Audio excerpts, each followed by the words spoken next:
Hello friends, नमस्ते। Welcome back to my channel for another video on India Canada relation. आज हम लोग ये अगेन इंडिया कनाडा रिलेशन के ऊपर बात क्यों कर रहे हैं, क्योंकि देखिए कल जो मैं ये वीडियो को रिकॉर्ड कर रहा था तो उसके बाद जो मैं एडिटिंग कर रहा था ना, तो उस टाइम पे 3-4 अपडेट आ गया था। तो उससे क्या हुआ कि मैं कल वो जो अपडेट था उसको इनकॉर्पोरेट नहीं कर पाया अपना वीडियो में। तो उसके वजह से क्या हुआ, हम ये एक सेपरेट वीडियो बना रहे हैं अगेन इंडिया कनाडा रिलेशन के ऊपर एंड 2-3 अपडेट है वही आपसे डिस्कस करना है। तो फिर चलिए फ्रेंड्स इस वीडियो को स्टार्ट करते हैं। पहले हम लोग बात कर लेंगे कि जो एडवाइजरी जारी कर दिया गया है या आप बोलिए एक कॉशन जारी कर दिया गया है by ministry of external affairs और उनका जो स्पोक्स पर्सन है भाई अरिंदम बगची जी, उन्होंने ये बोला है कि इंडिया में स्पेशली इंडिया में नहीं कनाडा में इंडियन एंड जो इंडियंस जो स्टूडेंट्स है वो थोड़ा कॉशियस अपनाएं। ठीक है, आप कहीं पे जा रहे हैं या मान लीजिए आप कहीं पे ट्रैवल कर रहे हैं, कोई बिजनेस कर रहे हैं या मतलब आप जब डे टू डे लाइफ में काम कुछ कर रहे हैं तो उस टाइम पे थोड़ा सावधानी बरतिए। ठीक है, इसका जो मेन रीजन है वो है इंडिया और कनाडा का जो रिलेशन है वो बहुत ही लो लेवल पे है। वहां पे अपना जो पॉलिटिकल गेन ट्रूडो करने के लिए क्या करेगा, मतलब गेन लेने में वो लोग क्या कर सकता है कि मान लीजिए जो इंडियन सिटीजन है उनको टारगेट कर सकता है। वो पॉलिटिकली हो सकता है या आप बोल लीजिए नॉन पॉलिटिकली भी हो सकता है। और इसके बाद आप देखिएगा कि एनआईए ने क्या किया है कि एक रिपोर्ट पब्लिश कर दिया है जहां पे उन्होंने क्लियरली बोल दिया है कि to dismantle the terror of gangster network के लिए उन्होंने ऑलमोस्ट 43 देखिएगा लोगों का मतलब पिक्चर वहां पे अटैच किया है। एट द सेम टाइम उनका क्या नाम है, वो कहां रहता है, वो भी चीज अटैच किया है। बट डिफरेंस क्या है, एनआईए का जब आप रिपोर्ट को अच्छे से देखिएगा तो इसमें क्लियरली लिखा हुआ है कि मान लीजिए ये जो जितना गैंगस्टर है वो गैंगस्टर उनका मान लीजिए कोई प्रॉपर्टीज के बारे में कोई इंफॉर्मेशन दे सकता है, या मान लीजिए वो जो प्रॉपर्टीज है वो टेरर के थ्रू या क्राइम के थ्रू उन्होंने एक्वायर किया है, या मान लीजिए वो जो उनके पास जितना भी एसेट्स है प्रॉपर्टीज है कि उनके नाम पे है, या मान लीजिए उनका कोई एसोसिएट्स है, फ्रेंड्स के नाम पे है, रिलेटिव नाम पे, ये सब कुछ चीजों के बारे में एनआईए को इन्फॉर्मेशन कोई भी देगा तो उनको एक कैश प्राइस मिल जाएगा। आई थिंक वो कैश प्राइस 10 लाख है, लेकिन 10 लाख वो 5 लाख पे है। इसके बाद मान लीजिए कोई लोग मतलब उनका कोई बिजनेस पार्टनर के बारे में, या वर्कर्स कौन था, क्या मतलब उनका एम्प्लॉइज कौन है, कोई और वो लोग कैसे कलेक्शन करते हैं, कि ये सब के बारे में ही मतलब गवर्नमेंट ऑफ इंडिया या एनआईए को सूचित कर सकता है। तो उनको एक कैश मिल जाएगा, कैश प्राइस मिल जाएगा। इसके बाद एनआईए ने और प्रेस रिलीज कर दिया था और प्रेस रिलीज में वहां पे उन्होंने ये जो बाबर खालसा इंटरनेशनल का जो जितना भी टेररिस्ट है, स्पेशली उनका नाम है हरविंदर सिंह संधू, जिसको आप शॉर्ट फॉर्म में इसका जो नाम है रिंबा, एंड लखवीर सिंह संधू जिसको शॉर्ट फॉर्म का नाम है, या आप बोलिए उनका जो निक नेम है वो है रंडवा एंड जो 3 अगस्त उनके बारे में भी एक प्रेस रिलीज जारी कर दिया है और ये भी एनआईए का वांटेड लिस्ट में है। ये जो एनआईए जितना भी रिपोर्ट रिलीज किया है तो इससे क्लियर पता चल चुका है कि देखिए इंडिया ये जो खालिस्तानी इशू था या खालिस्तानी को बार बार कनाडा इसको प्रमोट करता है या प्रोपेगेट करता है थ्रू मेन स्ट्रीम मीडिया और चैनल, तो गवर्नमेंट ऑफ इंडिया अब इस बार चुप नहीं बैठेगा। Government of India definitely will do that and हो सकता है कि इसमें ट्रूडो जो थोड़ा अपना जो घर में जो पॉलिटिक्स है उसमें फायदा लेने की कोशिश करेगा। But at the same time मैं आपको बोलता हूं कि 2024 का जो हमारा जनरल इलेक्शन इंडिया में है, यहाँ पे भी ये जो खालिस्तानी इशू पॉपअप होगा और उसमें थोड़ा जो सिख वोट है वो डेफिनेटली मोदी जी को सपोर्ट करेगा यहाँ पे। इसके बीच और एक न्यूज हमारे पास आ चुका है जिसका वो न्यूज है ये कनाडा का जो पिकनिक है वहां पे सुक्खा दुमके, और इसका जो नाम है सुखदेव सिंह, ये पंजाब से कनाडा गया था 2017 में विद फेक डेमो। जैसे मैंने आपको पहले बोल दिया था जब वो निज्जर के केस में भी वही सेम हुआ था कि वो 1997 में वो कनाडा गया था विद फेक डॉक्यूमेंट्स। तो ये सुखदेव सिंह ये भी फेक डॉक्यूमेंट्स लेकर 2017 में कनाडा गया था फ्रॉम पंजाब टू कनाडा, और इसका क्या हुआ है, इसका कल हत्या हो चुका है।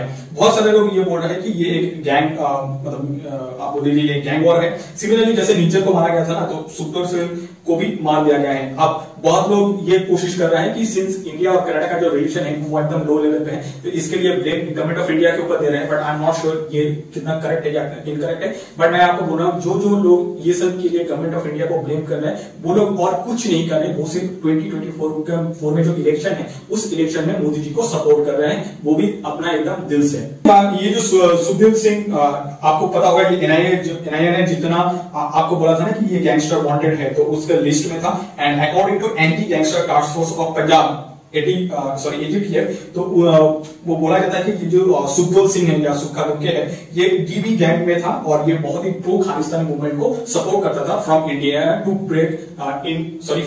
टू ब्रेक इंडिया और ऑर्गेनाइज। नाउ आप देख लीजिए एनआईए का रिपोर्ट या ये जो सुखदेव सिंह इनका जब हत्या है, ये दोनों को जब आप क्लैप करेंगे तो इससे क्लियरली पता चल चुका है कि इन फॉरवर्ड मतलब जब 2024 के आप पास आ जाएंगे तो वहां पे देखिएगा ये जो गैंग वॉर है ये गैंग वॉर इंक्रीज होता रहेगा। हो सकता है कनाडा से बार बार वो इंडिया को क्वेश्चन का मतलब किया जाएगा कि इंडिया का इन्वॉल्वमेंट है या नहीं है, लेकिन इंडिया कंप्लीटली वो सेम टैक्टिक्स अपनाएगा और इंडिया क्लियरली ये सब चीजों को डिनाई कर देगा और ये करना भी चाहिए। इसका जो मेन रीजन है आपको पता होगा, इंडिया में फार्मर प्रोटेस्ट था। देखिए फार्मर प्रोटेस्ट जेन्युइन था कि नहीं, मतलब वहां पे कुछ गलत हुआ था वो अलग चीज है, लेकिन वो जो फार्मर प्रोटेस्ट था उस फार्मर प्रोटेस्ट में ये जो जस्टिन ट्रूडो ने क्या किया वहां पे आके कमेंट्स कर दिया और जस्टिन ट्रूडो ने कमेंट कर दिया। उसके बाद ये जो मियां खलीफा, रिहाना, ग्रेटा थनबर्ग ये सब आके फार्मर प्रोटेस्ट में मतलब उनके ऊपर बोलना स्टार्ट कर दिया।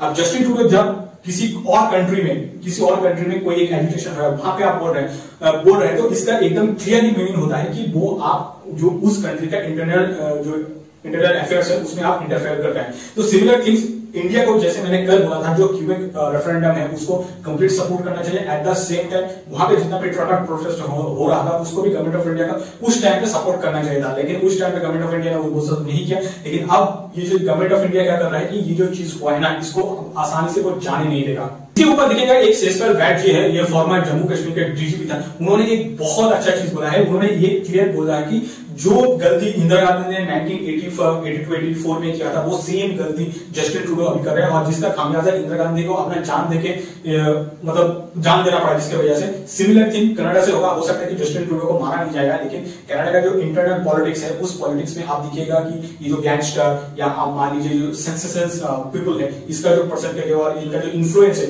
ये बहुत बढ़ जाएगा। नमस्कार। 1980s में मिसेस इंदिरा गांधी जो हमारी प्रधानमंत्री थी उन्होंने गलती की थी जिसका खमियाजा पूरे देश को भुगतना पड़ा और ख़ासकर पंजाब के लोगों को बहुत बुरी तरह से उसका खमियाजा भुगतना पड़ा। आप देखिए किस तरह से टेररिज्म पंजाब में घर घर को बर्बाद कर गया और बहुत मुश्किल से कितनी कुर्बानियों के बाद उसको कंट्रोल किया। ऐसी गलती कनाडा को नहीं करनी चाहिए।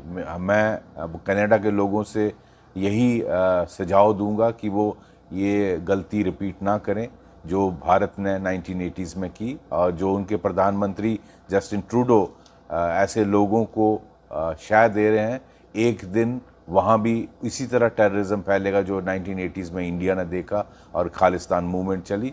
अगर खालिस्तान बनेगा तो कनाडा में बनेगा, भारत में कुछ नहीं हो सकता। धन्यवाद, नमस्कार। इंडिया कनाडा के ऊपर और एक न्यूज है वो है कि मतलब इंडिया ने क्या किया है, जो कनाडा का जो वीजा था ना वो वीजा को सस्पेंड कर दिया है। यहाँ पे आप देखिए ये BRS इंटरनेशनल, आपको पता होगा ये BRS इंटरनेशनल क्या करता है कि वीजा प्रोसेसिंग में काम करता है। आपको पता होगा ये 2020 में जब कोविड के टाइम पे एकदम इंटरनेशनल ट्रैवल बंद हो गया था, शेयर मार्केट में आपको मतलब शेयर मार्केट से रिलेटेड है या आपको इंटरेस्ट है तो उस टाइम पे ये जो BRS इंटरनेशनल का वो शेयर तो बहुत चर्चा में आया था। उसके बाद BRS इंटरनेशनल बहुत मतलब रिटर्न भी दिया है इन्वेस्टर को। But back to our topic, उस BRS इंटरनेशनल तरफ से एक दिखेगा मैसेज है, एकदम ऊपर दिखेगा, ठीक है, एकदम ऊपर दिखेगा, वहां पे एक मैसेज है, उस मैसेज में एकदम क्लियर कर दिया कि for time being there operation has been suspended. और एक जो न्यूज है वो है फ्रॉम इंडिया कनाडा के तरफ से ही है, वो है कि इंडिया कनाडा का जो रिलेशन तो बहुत नीचे है, ठीक है।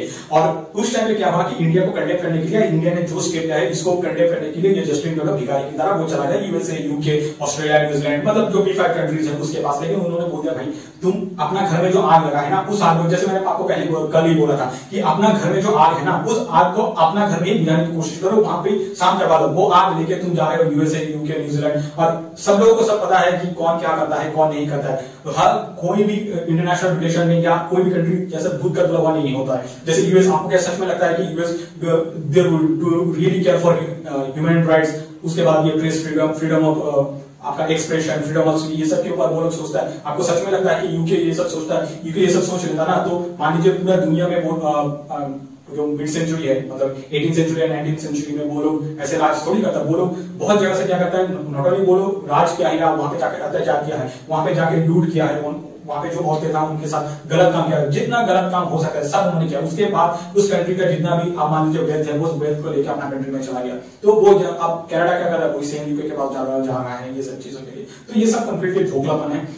उसके बाद देखिए पूरा इंटरनेशनल पॉलिटिक्स में ऑस्ट्रेलिया, न्यूजीलैंड का उतना पावर नहीं है, ना उनके पास फाइनेंस का पावर है, ना मिलिट्री पावर है, ना कहीं जगह पे उनका मतलब उनके पास टैलेंट है, कुछ नहीं है, ठीक है। तो आप उनका हाँ बोला या ना बोला उतना डिफरेंस नहीं कर जाएगा। तो इंटरनेशनल पॉलिटिक्स में आप देखिए बाइपोलर वर्ल्ड है, एक है चाइना और एक है यूएसए। अब चाइना का तो वो बेल्ट एंड रोड के चक्कर में वो तो गया, अब हर कोई क्या करता है, वो यूएसए के पास जाता है। तो यूएसए से हम लोग जब बात करें तो इसके तरफ से एक न्यूज है, वो है कि इंडिया ने क्या किया है, डिप्लोमेटिकली बाइडेन को 26 का जो रिपब्लिक डे है वहां पे चीफ गेस्ट बुला लिया। और इससे क्या हुआ, बाइडेन और इंडिया दोनों मिलकर जस्टिन ट्रूडो को थप्पड़ मार दिया एकदम। तो आप इसके ऊपर हम लोग थोड़ा डिस्कस करते हैं। देखिए ये जो इंसिडेंट हुआ है, ये डेफिनेटली 2024 में बाइडेन को अपना कंट्री में मतलब यूएसए में हेल्प होगा, एट द सेम टाइम ये इंडिया में भी हेल्प होगा। इंडिया में कैसे हेल्प होगा मैं आपको बोलता, इंडिया में यही जैसे आप सबको पता है कि बाइडेन एडमिनिस्ट्रेशन, जो मोदी एडमिनिस्ट्रेशन इंडिया में है उनको पसंद नहीं करता है, लेकिन बाइडेन एडमिनिस्ट्रेशन का ये जो रवैया है ना, ये थोड़ा चेंज हुआ है। इसका जो मेन रीजन है कि मान लीजिए मोदी नहीं होगा तो उसके अगेंस्ट में कौन आ जाएगा, राहुल गांधी आएगा या कोई अपोजिशन पार्टी, लेकिन वो जो अपोजिशन पार्टी आएगा वो क्या चाइना से लड़ पाएगा कि नहीं लड़ पाएगा। तो अमेरिका के लिए ये मतलब अमेरिका मतलब डीप स्टेट के लिए ये सरदर्द है। तो इसके वजह से वो लोग अभी ये जो अरविंद केजरीवाल, ममता बनर्जी या मान लीजिए इंडिया अलायंस आप जो बोले उसको वो साइड कर देगा, ठीक है। और विद दिस थिंग क्या होगा कि नरेंद्र मोदी जी का जितना भी सीट मिलने वाला था, आई थिंक उनको 330 मिल जाएगा। मतलब उन्होंने कुछ तो किया नहीं है, नहीं करेगा या मतलब वो फर्क नहीं पड़ेगा, वो 330 से मिल जाएगा। बोलना तो ये नहीं चाहिए, लेकिन यह हकीकत है। अब आ जाते हैं कि बाइडेन को मतलब अमेरिका में क्या फायदा होगा। देखिए अमेरिका में इंडिया का जो कंट्रीब्यूशन है, या आप मान लीजिए इंडिया का जो वोटिंग है ना वो बहुत है। तो बाइडेन आप मान लीजिए वो सेकंड टर्म लेना चाहता है, क्योंकि 2024 में 2 जगह इलेक्शन है, इंडिया में भी इलेक्शन है, आपका उधर भी इलेक्शन है, और पाकिस्तान में इलेक्शन आई डोंट नो वो क्या होने वाला है, ठीक है वो छोड़ दीजिए। और तो फिर मान लीजिए बाइडेन मतलब कुछ गेन करना चाहता है या लोगों को दिखाना चाहता है, तो वो उसके लिए इंडिया का सपोर्ट बहुत इंपॉर्टेंट है। आपको पता होगा 2020 में भी इवन डोनाल्ड ट्रंप आया था इंडिया में, हो सकता है वो हार गया, वो अलग चीज है, लेकिन 2024 में बाइडेन को सपोर्ट, इंडिया का सपोर्ट चाहिए। मतलब आप मान लीजिए वो सेकंड टाइम मतलब आना चाहता है। तो अभी हम लोग आ जाते हैं कि ये जो वीडियो बनाया, वीडियो में जो मेन टॉपिक था वो है ये जो सुखदेव सिंह इनका हत्या। आप लोगों को क्या लगता है कि सच में ये जो गैंगस्टर मतलब गैंगस्टर जो वार चल रहा है, तो इसके वजह से निज्जर भी मारा गया या सुखदेव सिंह भी मारा गया, ये हकीकत है, ठीक है। और आपको क्या लगता है, ये हकीकत है या गवर्नमेंट ऑफ इंडिया ने ये करवा है? इसके ऊपर कमेंट सेक्शन में जरूर लिखिएगा। With this thing let's wrap up this video for today. Thank you for watching this video till the end. आपसे मुलाकात होगा नेक्स्ट वीडियो पे। Till then bye bye.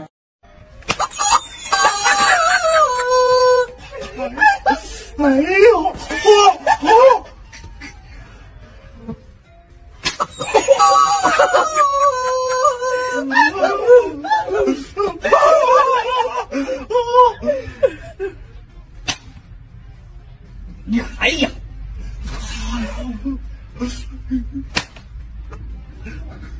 哟！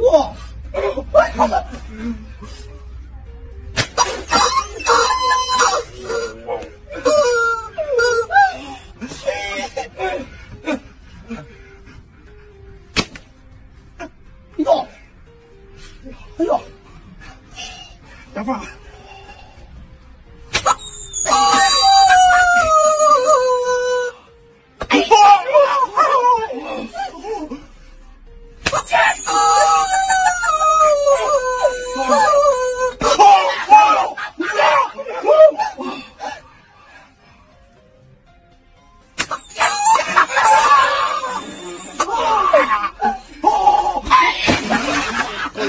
External Affair Minister.